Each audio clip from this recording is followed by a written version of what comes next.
والأرض ومن فيها إن كنتم تعلمون سيقولون لله قل أفلا تذكرون قل من رب السماوات السبع ورب العرش العظيم سيقولون لله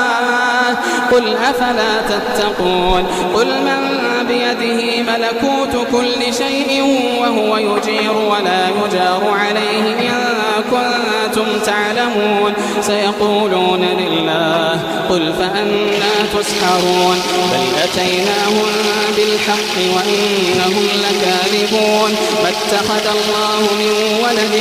وما كان معه من إله إذا لذهب كل إله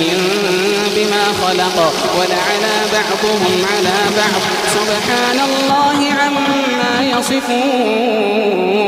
عالم الغيب والشهادة فتعالى